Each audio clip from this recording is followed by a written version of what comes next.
ad hoc and ad lib. Two of my favorite ads. This is going to be a position poem on a non-era.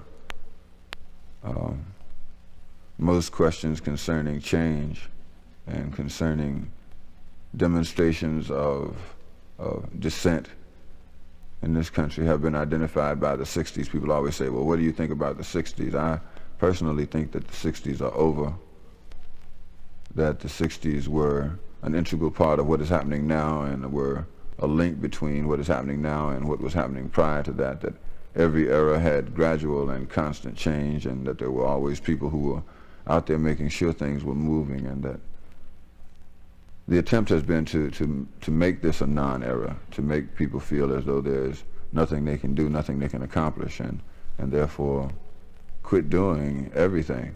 Media people seem to believe that we are living in a non-era. It seems to be the vibration. Historians of the future will have nothing to look back on and identify the 70s with. Historians of the 70s currently are busy reviewing and recounting what happened in the 60s to people who were here and already know.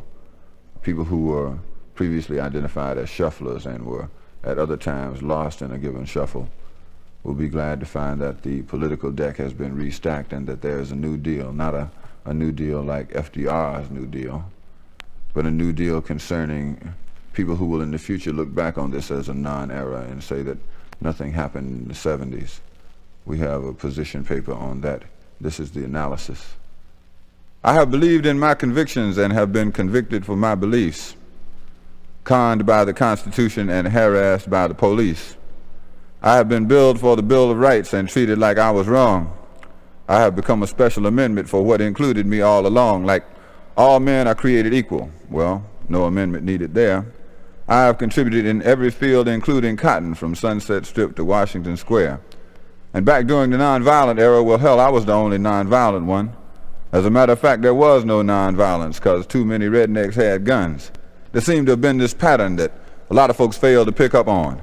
But all black leaders who dared to stand up was in jail, in the courtroom, or gone. Picked up indiscriminately by the shock troops of discrimination to end up in jails or tied up in trials while dirty tricks soured the nation. I've been hoodwinked by professional hoods. My ego has happened to me.